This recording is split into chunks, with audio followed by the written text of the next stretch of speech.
Hello friends, welcome to English academy. I am Mitul और जो topic आज मैं डिस्कस करूंगी वो है punctuation marks part 3। Punctuation marks part 1 और पार्ट 2 में मैं कुछ पंक्चुएशंस, उनकी एप्लीकेशन और उनके साइंस के बारे में डिस्कस कर चुकी हूं। तो आइए मैं आज बात करूंगी पार्ट 3 में कुछ और पंक्चुएशन साइंस के बारे में। आज हम बात करेंगे अपॉस्ट्रोफी के बारे में। अब अपॉस्ट्रोफी होता क्या है? Apostrophe is a punctuation which is used to denote possession and ownership and contraction. तो अपॉस्ट्रोफी एक ऐसा पंक्चुएशन साइन है जो ये दो चीजें करता है। पहला, पोजेशन एंड ओनरशिप। जब हम किसी की ओनरशिप दिखाते हैं या जब हम किसी का पोजेशन दिखाते हैं तब हम अपॉस्ट्रोफी का यूज करते हैं। नहीं तो जब हम कॉन्ट्रैक्शंस की बात करते हैं, यानी कि दो शब्दों को जब हम समेट के एक शब्द बना देते हैं, तब हमारा उसमें पंक्चुएशन यूज होता है। अब पहले हम बात करेंगे अपॉस्ट्रोफी और पोजेशन के बारे में। When we talk about possession और ownership, then we make use of apostrophe s और उसका सिंबल है ये। जब भी हम पोजेशन या ओनरशिप के बारे में बात करते हैं तब हम उसमें अपॉस्ट्रोफी s का यूज करते हैं जिसका सिंबल होता है ये। तो इसको मैं आपको और बेटर तरीके से इस एग्जाम्पल के थ्रू समझाऊंगी। This is my mother's clutch. ये मेरी मम्मी का क्लच है या ये मेरी मम्मी का बैग या पर्स है। तो मम्मी का क्लच जो है की उसको डिनोट करता है ये अपॉस्ट्रोफी एस। तो ये मेरी मम्मी का क्लच है। This is my mother's clutch. This is Jim's car and he will be here soon. ये जिम की कार है और वो कभी भी आ सकता है। तो की वे ये जिम की कार है और वो कभी भी आ सकता है। इसको हम इंग्लिश में बोलेंगे this is Jim's car and he will be here soon. The dog's kennel is small and cute. Dog का केनल जो है वो छोटा है और क्यूट है। अब हम बात करेंगे अपॉस्ट्रोफी और जॉइंट पोजेशन के बारे में। अब जॉइंट पोजेशन क्या होता है? जॉइंट पोजेशन वे चीज होती है जब मोर देन टू और मोर पीपल एक सेम चीज को ओन करते हैं। मैं रिपीट कर रही हूं, जॉइंट पोजेशन वो चीज होती है जब दो से ज्यादा लोग एक चीज को ओन करते हैं। तब हमारा जो अपॉस्ट्रोफी एस है वो एंड सब्जेक्ट में या लैटर सब्जेक्ट में लगता है। इसको मैं एग्जाम्पल के थ्रू समझाऊंगी। This is Mary, Nancy and Jessica's shop. अब इसमें हमारे तीन सब्जेक्ट है, मैरी, नैन्सी और जेसिका। हमारा जो अपॉस्ट्रोफी एस है वो सिर्फ से लास्ट वाले सब्जेक्ट में लगा है, दैट इज जेसिका, या लैटर सब्जेक्ट में लगा है वो है जेसिका। तो जब भी हम जॉइंट पोजेशन की बात करते हैं तब हमारा अपॉस्ट्रोफी एस जो है वो लास्ट वाले सब्जेक्ट में लगता है। They are Bob, Jimmy and Betty's parents. I am going to Jim and Tim's house. तो आपने देखा होगा कि जब हम जॉइंट पोजेशन की बात कर रहे हैं तो अपॉस्ट्रोफी एस सिर्फ लास्ट वाले सब्जेक्ट में लगा है। अब हम बात करेंगे अपॉस्ट्रोफी और प्लूरल नाउन की। जब भी हम प्लूरल नाउन के बारे में बात करते हैं तब हमारा अपॉस्ट्रोफी एस की जो एप्लीकेशन होती है वो थोड़ी अलग हो जाती है अगर वे plural noun regular plural noun है। अगर हमारे प्लूरल नाउन कोई इर्रेगुलर प्लूरल नाउन है, मतलब जिसमें एस ई एस नहीं लगता, वो ऑल टुगेदर जो अलग तरीके से चेंज होते हैं, जैसे चाइल्ड का चिल्ड्रन, मैन का मेन, वुमन का विमेन, वो हमारे इरेगुलर प्लूरल नाउन होते हैं। इसमें अपॉस्ट्रोफी एस की जो रूल होती है वो सेम रहती है, लेकिन जब हम रेगुलर प्लूरल नाउन्स की बात करते हैं जिसमें एस ई एस लग जाता है, जैसे बैग्स, एप्पल्स, पोटैटोज, तब हमारे अपॉस्ट्रोफी की एप्लीकेशन जो होती है वो थोड़ी अलग हो जाती है।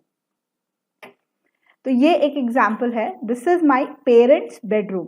ये मेरे मम्मी पापा का बेडरूम है। अब मम्मी पापा एक नहीं है, दो हैं, तो ये प्लूरल नाउन है बेसिकली और ये रेगुलर प्लूरल नाउन है, इसीलिए हमारा जो अपॉस्ट्रोफी लगा है वो एस के एंड में लगा है। We are playing in the children's park. अब चिल्ड्रन जो है ये हमारा एक इरेगुलर प्लूरल नाउन है, तो इसमें अपॉस्ट्रोफी एस वही नॉर्मल तरीके से लग रहा है। This is bosses order. अब हमारे इसमें जो बॉसेस हैं वो बहुत सारे हैं और ये एक रेगुलर प्लूरल नाउन है, इसीलिए अपॉस्ट्रोफी हमारा एंड में एकदम लग रहा है। अब हम बात करते हैं अपॉस्ट्रोफी और कॉन्ट्रैक्शंस की।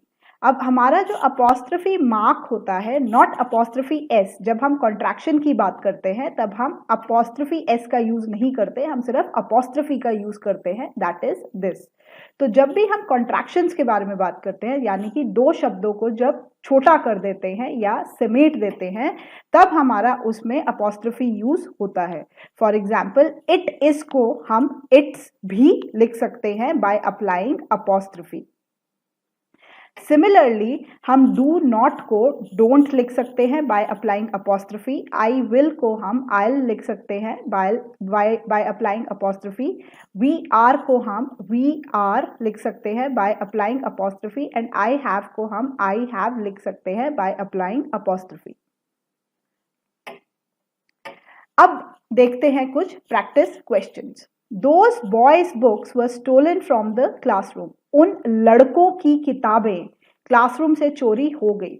अब लड़के जो है वो प्लूरल है और प्लूरल रेगुलर नाउन है, और लड़कों की बुक्स, तो हमारा जो अपॉस्ट्रफी आएगा वो प्लूरल रेगुलर नाउन के हिसाब से एंड ऑफ द वर्ड में आएगा। Is she going to her friend's birthday party? क्या वह अपने दोस्त की बर्थडे पार्टी में जा रही है? अब दोस्त सिंगुलर है, इसीलिए हमारा जो अपॉस्ट्रफी एस आएगा वो ऐसे आएगा। Elephants' trunks are strong and interesting. Elephants के जो ट्रंक्स होते हैं वो स्ट्रॉन्ग और इंटरेस्टिंग होते हैं, तो एलिफेंट्स इसमें हमारा रेगुलर प्लूरल नाउन है, इसीलिए हमारा जो अपॉस्ट्रफी है वो हमेशा एस के एंड में आएगा। Do not look into the mirror, it is broken. Mirror में मत देखो, वह ब्रोकन है। इट इज, यहाँ पे इट इज आ रहा है, इसीलिए हमारा जो अपॉस्ट्रफी है वो यहाँ पे आएगा। Tim and Martha friends are coming to the wedding. अब टिम और मार्था के दोस्त, और ये एक जॉइंट पोजेशन को दर्शा रहा है, इसीलिए हमारा जो अपॉस्ट्रफी एस है वो लैटर सब्जेक्ट में लगेगा, यानी कि यहाँ पर। सारा text book was in her backpack. सारा की टेक्स्ट बुक उसके बैग में थी।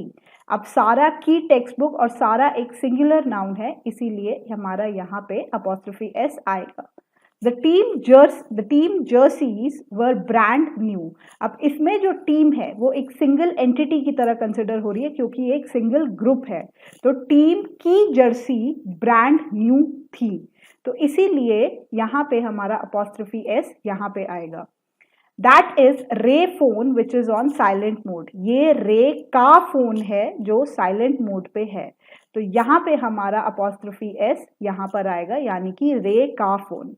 Mister Sen and mister Gupta shop is across the road. Mister Sen और मिस्टर गुप्ता की शॉप अक्रॉस द रोड है, ये एक जॉइंट पोजेशन है, तो हमारा अपॉस्ट्रफी एस लैटर सब्जेक्ट में आएगा।